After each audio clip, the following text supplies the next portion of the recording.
Hare Krishna, good morning from Colombo.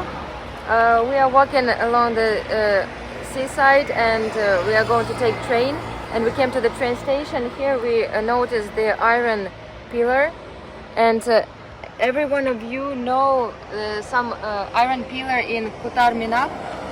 That pillar that is like very old, but it's still untouched, it's not rusted, not like just as it is, like a new one.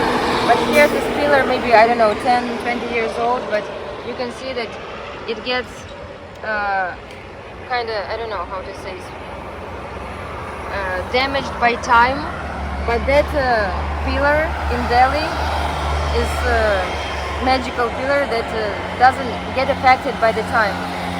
Initially that pillar was brought from Mathura. It was standing in the Mathura. Maybe that the influence of Krishna Lila affected this pillar.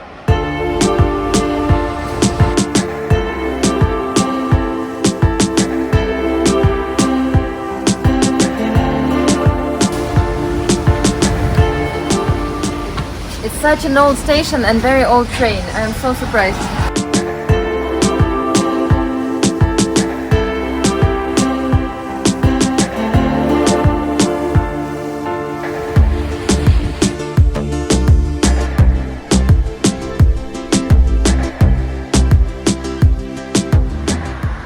Linkin Park is singing, "I tried so hard and got so far, but in the end it doesn't even matter." For me, like, sounds about the material life, that people are trying so hard to achieve some material success, which in terms of fame, money, possessions, but at the end it doesn't really matter. And because many people, when they try hard, they cannot enjoy in the process. Lack of time, too tired, and so on. And at the end, even their children are not always grateful for what they did or left for them.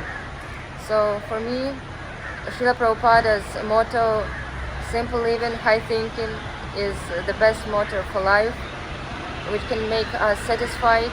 And this practice of Krishna consciousness, Bhakti Yoga, what makes me personally happy, and people around me who practice, makes their life matter, and what they do matter.